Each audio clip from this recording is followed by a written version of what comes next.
Hello again, everyone. This is the late game. I am the long game hunter, and we are back with Ekkel. I don't know what he was in the previous town. I think we're going to be taking a look at his profile as soon as we can. Which brings me, and kind of actually spoils my decision. Looking over these options, I think I've decided what I'm going to do with this nutter. Take him as prisoners. That's an option. It's not a bad option. Remove his weapons at first, especially since he seems to have some bad blood with Onif. And honestly, I don't know who started it, but they don't need to be fighting it out in my camp. That's an option. Abandon them in the wastes. Also an option. We've already kind of committed to Onif here, I guess. We probably need to keep our word to that. I mean, that's who I am. You could ask Onif his opinion, but he seems to have been pretty clear in his opinion. He thinks this guy should die, and I don't know whether he's lying about him or not. He says he's unpredictable, and he seems a little unhinged, but he hasn't exactly been violent. So I don't know whether Onif's telling the truth about him or not. Kill Ekkel on the spot? No. Just no. No. You do not kill somebody who comes to you in peace. Let them join you on strict terms. Well, how exactly am I going to enforce those terms? Well, I suppose I have more fighters than he does. If I didn't have more fighters than he does, then there would really be nothing to keep him from just trying to take me over. So these are really the two options. And of the two of them, I really think that he's going to be better for us if we let them join us without being prisoners. So we need fighters. You fight the dredge, just like the rest of us. You fight for everyone now, not just yourselves. And if you even look the wrong way at a single man, woman, or child in this caravan, there will be no hesitation about killing you on the spot. You do us a greater honor than I had hoped, Rook.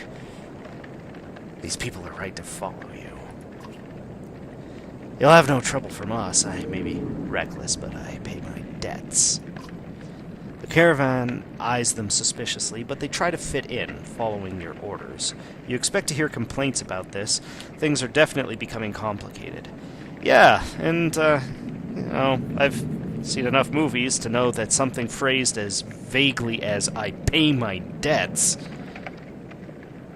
could mean something completely different to someone as unhinged as he is, especially since he thinks we're the reason why he had to abandon Frostfelder. Wonder what kind of debt he feels there. Great. 45 fighters. Okay, so they actually had a decent amount. Not quite as many as we had. But yeah. And morale's starting to sink. Wonderful. Now what? Ooh, a Godstone. I like Godstones, yes, I do.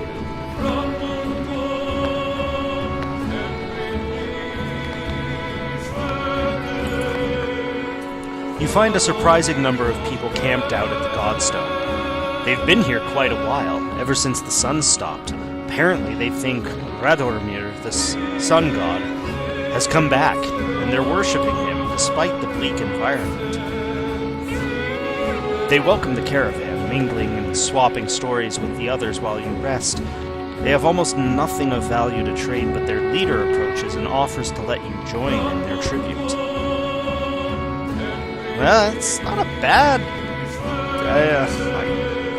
the idea that the sun god has returned, and that's why the sun isn't dropping. In a world with actual gods, that makes a certain kind of sense, actually. But, let's see. decline and inspect the Godstone before leaving. You know what? Like, ask what the tribute involves. It's entirely possible that it could pull up morale again. Norse name. Guldenfjeri, one says, showing you a golden liquid in a silver bowl. He places some on his chest, which almost sounds like it's sizzling, and explains through clenched teeth it's a gift from the sun god, an oil that burns like the sun and lets them, quote, see things clearly, unquote. No.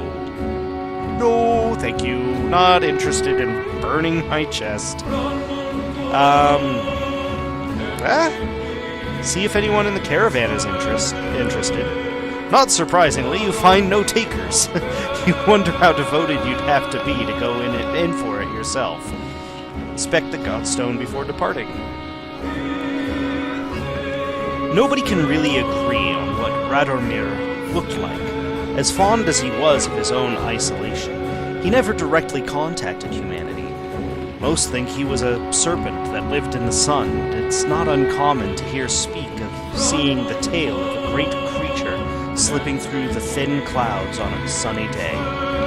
Radomir was always one of the lucky gods, the kind who people thanked for good weather, healthy livestock, and a good harvest. Despite all that, the biggest mystery has always been how his Godstone came to be found at the bottom of a dried-out lake. That's cool. After some rest, you continue on. The sun god worshippers are keen to stay, so you pack your things and return to the road. Yeah. Awfully cool.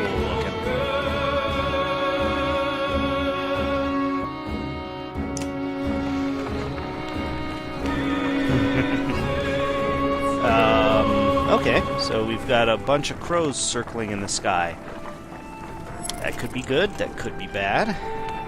Probably bad, knowing this game. Several people have noticed black vultures circling above the caravan, taking advantage of the light snowfall. They pose no threat, but they have a visible impact on the mood of your clansmen. The next time you look back, Oddleaf is firing arrows into the air, which nearly tag the birds once or twice. Get lost! No dead down here, she shouts to nobody in particular. What are you doing? Better get out some aggression, ask her to stop wasting arrows, join her in shooting at the vultures. Well, ask her what she's doing. But yeah, if she's just getting out some aggression, then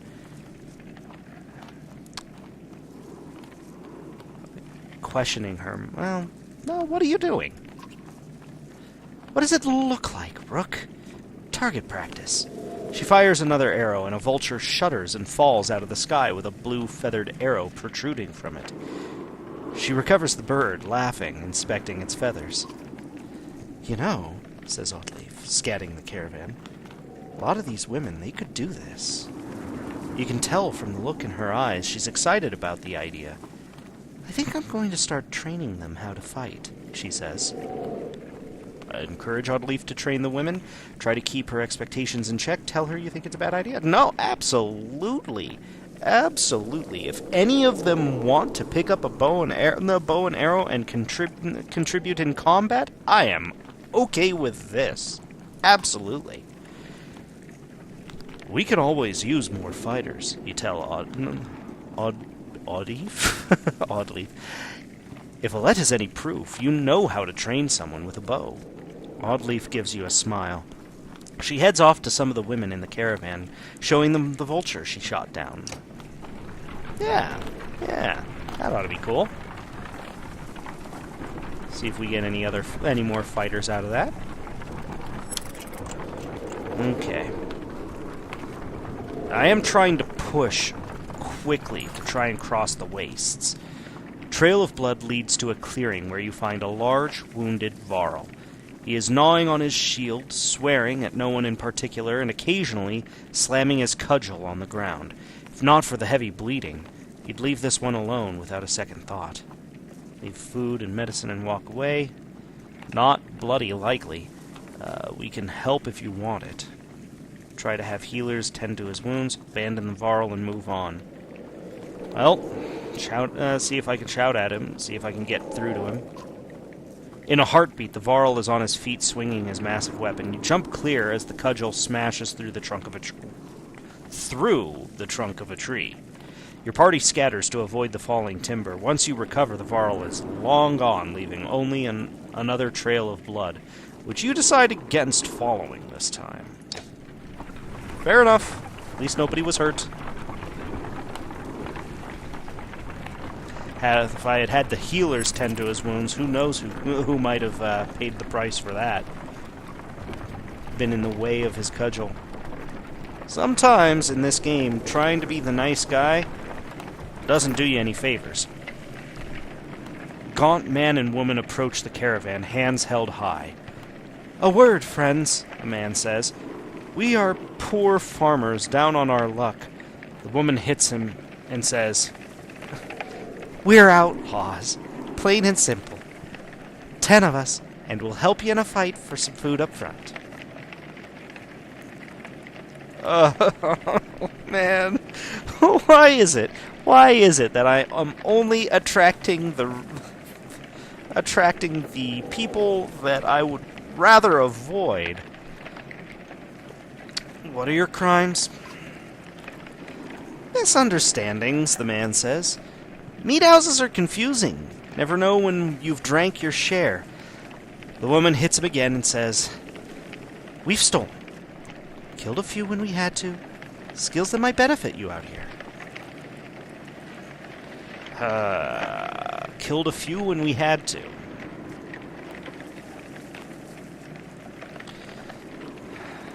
She's an honest thief, as odd as that sounds to say. Stolen.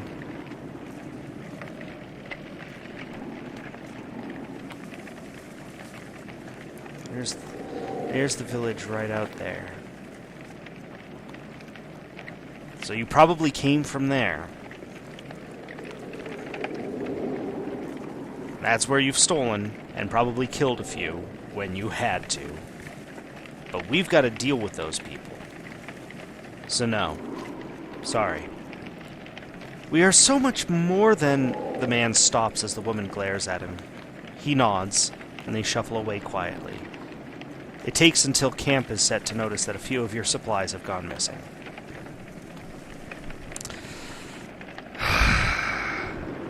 Damn it. That's not terrible. We made it, though. We did make it. Hopefully. Well... Wormtow was never the kind of place someone would build a town. Fittingly, the Varl living here aren't known for welcoming visitors with open arms. Wonderful. And with poor morale, that means I don't really have much in the way of options. Gotta rest here. The Varl find you before you see them. Not surprising with this many people behind you. With weapons drawn, they demand to know why you're here, but back down when Ivor tells them he's come to see someone named Crewman. Crewman? Well, I'll be damned. Crewman, it's been a long time. Yeah, it has. So what brings Yngvar to Wormtow with this very own village of humans? Bad news. Dredge are coming down from the north. We barely made it this far. That is dire news. Come on, we have food. We'll discuss more in the mead house. As you follow the old Varl into their meager town, you catch him quietly saying, "If it were anyone else." Okay. The plot thickens. Interesting. Alright. I've talked with the warriors here. I'll be honest with you. Half want to go north and find out what happened at Blotzbalker. Some think we should go to Groffheim instead. None of them are happy you're here. What do you think? If I had it my way, I'd stay here and let the dredge come. But you made this a problem, didn't you? We can't feed this many people for long, even if they don't eat much. This is a Varl town. Most of us take care of ourselves. You've got women, children. We could pitch in, make this place livable. It doesn't work like that. These Varl are here to get away from civilization, not make one. It's Krummer's call. It won't be long before Dredge are here, too. No, it won't. If there's one thing we should do, it's tell Gerundra what's going on. Who's Gerundra? Varl King. Well, as close to one as we have. Yngvar, where did you find these people? Stay here and rest, but once yours are ready to go, we do. I'm going to see off those who want to head north. But I'll join you to Groffheim. More travel? Oh, we've already come so far. Stop the pouting, girlie. Even if Gerundra won't listen to a tired old Varl like me, I have a feeling they'll pay attention to your friend Yngvar here. They'll listen to Ivor? Ha! He hasn't told you? Of course he hasn't. Do what you need to, but don't be long.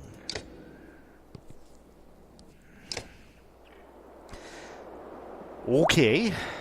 I don't have the ability to buy much in supplies, do I? Ooh! Ooh, but maybe I do. I gotta get supplies. And I think, honestly, spending all of my renown on supplies is probably the best way to do it. The Singing Stone. Oh, that looks good. 2 will per kill. Iron band, studded pommel. Obsidian powder. Oh man. Alright, but no. Definitely worth purchasing the supplies. 40 supplies, 8 days. 8 days, I think that's good. Worthwhile. Alright. Especially since we're going to need to rest here a little bit to pull up our morale. What do you have to say? Krummer, can you spare a moment? Mostly no, but I'll try. I never had a moment to thank you for your hospitality. Consider it done, then. What do you ask? I bet you have some incredible stories. I might. Or I could be the most boring Varl you've ever met. Depends on how much you like killing Dredge. Ask me again someday. Might tell you about the time we filled a dead yox with whale teeth. And why. Not gonna pry into Ivor's business if he doesn't want to tell me. How did you get all these Varl to follow you? Respect, young one. After the Second Great War, it wasn't much for me left to do, so I started training other Varl to fight. Got tired of that, made a place in Wormtoe. They still come calling, even with no wars to speak of. Seems like that might be changing, though, don't it? Any wisdom on fighting Dredge? Depends how much you know. They're all armor. Tap 'em hard enough, though, it'll shatter. Line up a whole row of slag, and they'll explode on each other all the way down. You get in a big brawl, half your time is spent setting them up for it. And if you see one bang his axe like a tuning fork, try to kill him quick. Sometimes the slag he's calling won't even show up. Best leave you to your business. I suppose you should. Take care, friend of Yngvar.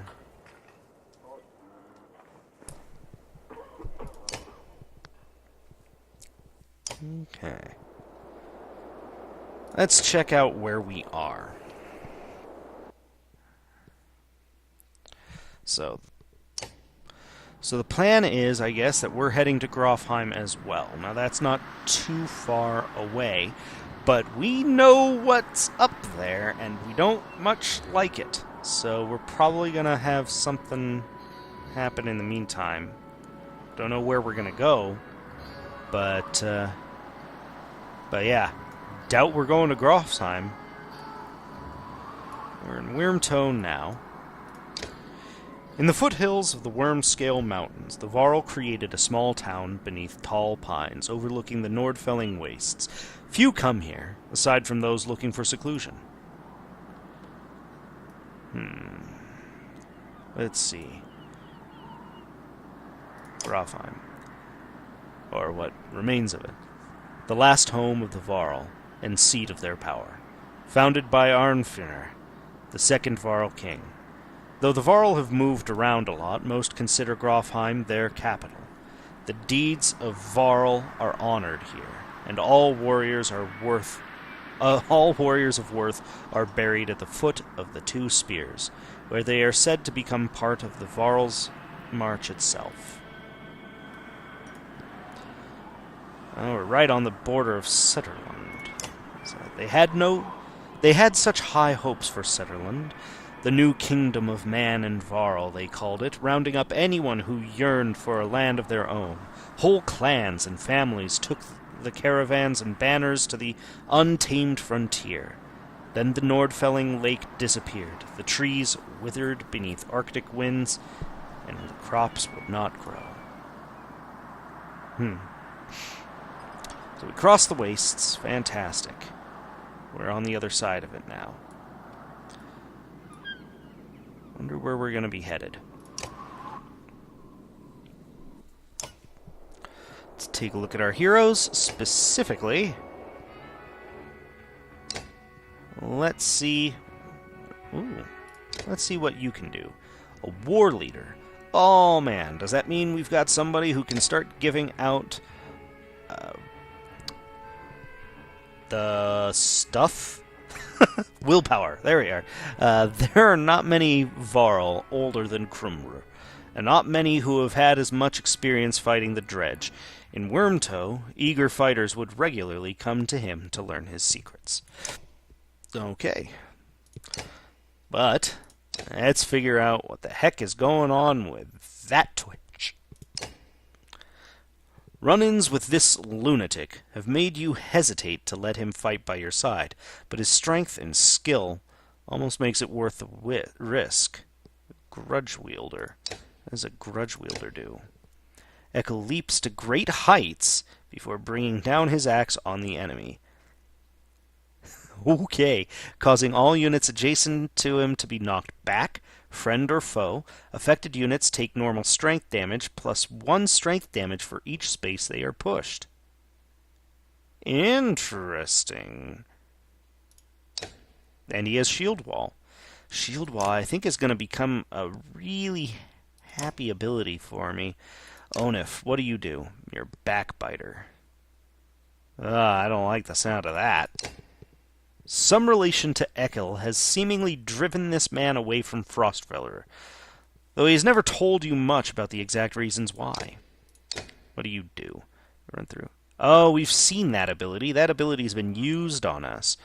Backbiter selects a target and then runs through multiple spaces to reach them, causing 2 armor damage to each character he runs through. He then stops behind his target and stabs them for normal strength damage. This allows the Backbiter to move through both friend and foe, giving him the highest mobility of any character on the board. The Backbiter is most useful when hunting down ranged or weakened enemies hiding in the back row. Yeah, that makes sense. And he's got shield wall too, although if he's going to be ducking into the back row, then that's not quite as useful. What's your ability? Forge ahead. The war leader uses his experience in battle to issue commands to allies, moving them next in line in initiative. Hoo-hoo!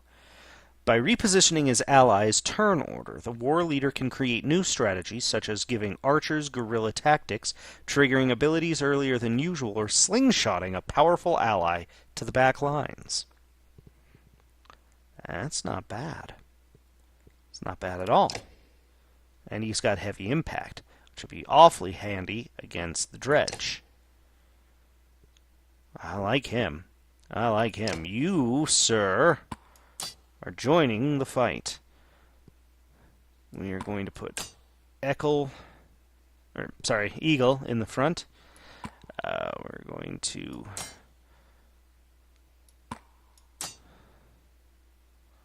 move this around a little bit, and yeah, I think that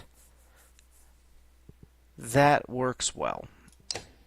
Man, I wish you had a promotion, little girl. You would be nice. I don't need 2 archers, though, as much as I would. No, you know what? Archers are handy. Archers are handy. I wish I had more of them. Okay. So, I think we've got a pretty good idea of what's going on now. We've got a decent amount of supplies. Let's take a rest. That pulled up morale a little bit, which is nice. Definitely want to be setting out with good morale. Let's do that again, actually. 1 week worth of supplies. We've got normal morale. I think it's time to leave. Spent a couple of days there. Yeah, I think that'll work. Man, I wish I had more renown so I could pick up some stuff or maybe promote some people. But yeah, alright. So this has been a fairly low-key episode, which is alright, considering the last couple episodes have had a lot going on. So I'm going to end this a little bit early this time, I think. For the late game, I'm the Late Game Hunter. Thank you for watching. I will see you in-game.